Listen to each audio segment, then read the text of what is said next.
Hello and welcome to Talking Books. I'm Jill de Villiers. My guest today is one of South Africa's best-known broadcasters and a veteran writer and critic. She is fearless and fun, and even now in her 80s. She is Kate Turkington, and she's here to talk about her new book, Yes, Really a Life. Kate, thank you so much for joining us. What a pleasure. I mean, in her 80s, well, I am, as you know, in my 80s, but you know, Jill, one of the wonderful things about growing old, which young people don't know, is when you're young, you want everybody to like you and you want to make an impression. And when you're old, you don't give a damn. Because you know what, you know who you are, you know what you're good at, and you're not frightened to say so. Also, you know what you're bad at, and you're also not frightened to say so. So it's a very good place to be. But even in your book, you start off looking extremely confident and adventurous. I am very confident. I've been around for a long time. If I'm not confident and adventurous now, I never will be. But I'd just like to read a little bit of the first chapter. When I thought about writing the book, which is an autobiography, I went back and looked through some of my things, and I'm not a things person. I don't believe in things. I believe in memories and experiences. That's why I don't do money, really. People can take things away from you, but they can't take memories and experiences. But deep in a cupboard, wrapped up in a perished rubber band, because I don't do pink ribbon, I found 4 love letters. And I mean, some of them are over 60 years old. And do you remember that pale blue airmail letter? One of the airmail letters, one of them was on a pale blue airmail letter. Okay, let me tell you about it. This is in the preface to the book. This 4th love letter was most interesting of all. It's written on that blue, thin blue airmail paper that was still used in the 60s and 70s, and it's penned in the most beautiful copperplate handwriting. And it begins, and I quote, "My darling Kate, I can't live without you. I can't sleep, pace the room at night, go drinking till all hours at the club, and never for a moment stop thinking about you." And the letter continues in this anguished vein for about 3 pages. And finally, quote again, "I'm going to take you away from Alan and run off with you, and we will be together always, Alex." I have simply no idea who Alex is. None whatsoever. So he obviously made no impact on me. But since the book's been published, there's a few codgers who've been coming out of the woodwork claiming to be Alex. But no, don't do that.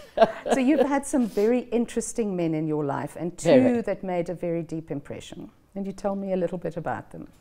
Which, sorry? Your 2 husbands. Oh, well, yes, I was a child bride like you. I was married at 20. I was in my last year at university. My first husband had just come down from Oxford, where we knew John le Carré, we knew... In fact, on television recently, I saw this old, very handsome old white-haired guy talking, and I was watching Sky News. And I thought, you know, I recognise you. And it was Michael Hazeltine, one of the former Deputy Prime Ministers of England. He was an old boyfriend of mine. But I mean, I was a working class girl. I wasn't good enough for the likes of him, and he certainly wasn't good enough for the likes of me. So Malcolm had just come down from Oxford. I was at London University. I still had a year to go to finish my degree. Malcolm's the first job he was offered was in Nigeria. Nigeria. We didn't even know where Nigeria was. We had to look it up on the map. But it was a £60 kit allowance to 2 kids who'd worked their way through university on scholarships and being barmaids and waiters, and like most of us have had to do at some stage.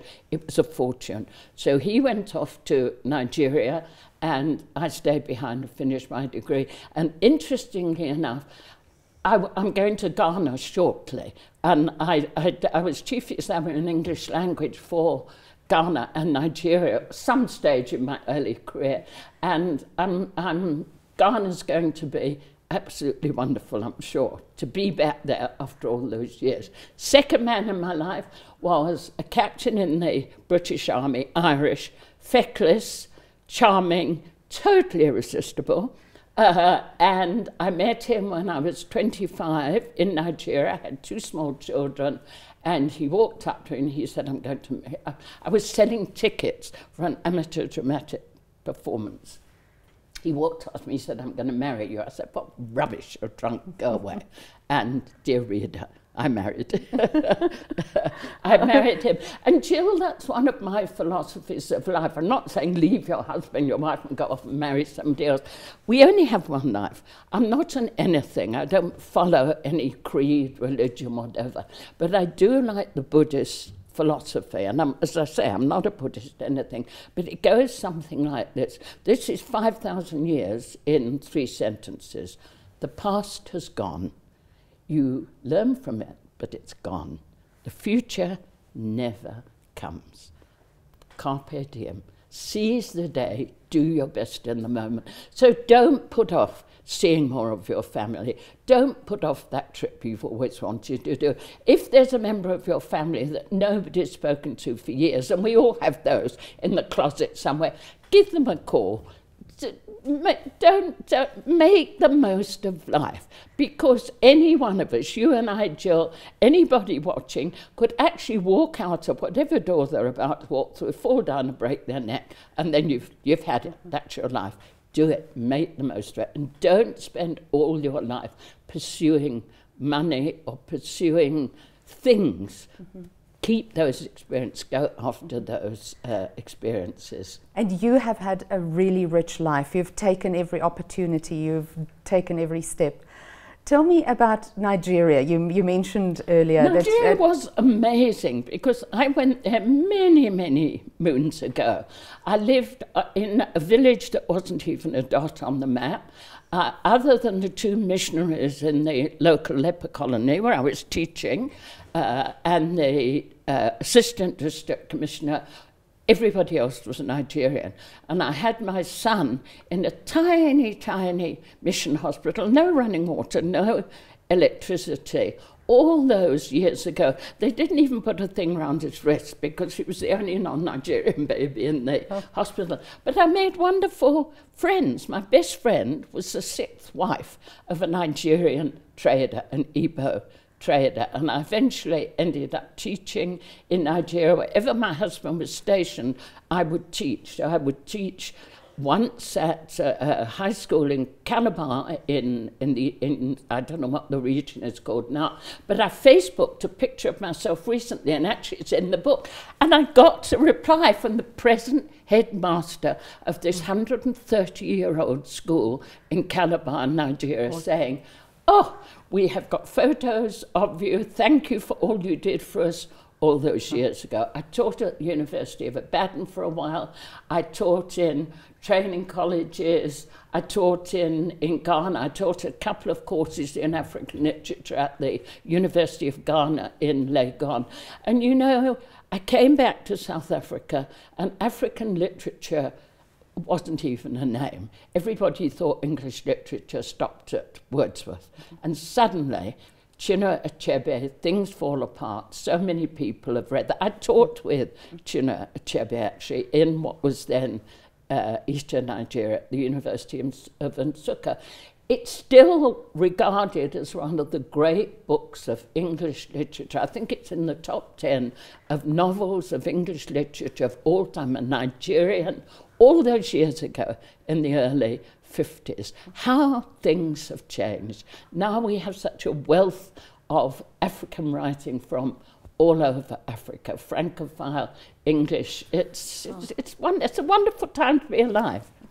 Now, you also started the WITS TV unit. Yes, yes. Please tell me about that. Well, I was lecturing in the English department, among other things, Chinua Achebe's Things Fall Apart, and the then Vice-Chancellor wanted to start a television unit. He knew I'd been with the BBC in the UK, and he said, how do you feel about going there and starting it up. And of course, I can never refuse a challenge. I always make opportunities, I take opportunities. So I was director of Fitch TV for many years, and so many academics, and we made programs with the SABC in those days. We made educational programs with the SABC, and you've got to remember this was the 80s, and SABC was that bastion on the hill, and we were the commies down the road. But we found, television, broadcasting, communication brings people together. It can also drive people apart, but it has got the potential to bring people together. And again, in the book, there's a picture of me with the cast of a series called Moving On, which I actually wrote and produced and directed. And it was a wonderful time, and I look now at people in communications in South Africa and beyond. So many of them came and did television courses with me, or I taught, and in fact people come up to me now and say, "Do you remember me, Mrs. Turkington? You taught me." And I look at them and I think, "You're so old, I can't possibly have taught you." I don't know what they think. As we begin to wrap up, let's just look at some of the many, many adventures that you've had. What would you describe as the greatest adventure? Oh, life. Without doubt, life is the greatest adventure of all. And I've taught my 4 children and 9 grandchildren, all of whom live in Johannesburg. How lucky am I? I've taught them you never know what's round the next corner.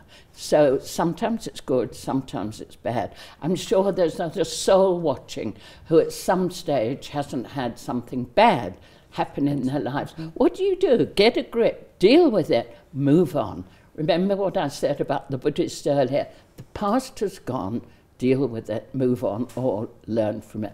I love Patagonia, I love India, I've been to Antarctica, I've been to the Arctic, and like Shakespeare's Puck, I've girdled the world several times. People say to me, "Where is your favourite place?" Home, because I'm not often there. That's wonderful. Kate, thank you so much for coming in and Pleasure. chatting to us. Now, this is a fantastic book. It is really very well written, and it comes alive off the page. You just want to flip from one page to the next. It is great reading. And with me today was Kate Turkington talking about her new book, Yes, Really, A Life. Thanks for watching. Until next time.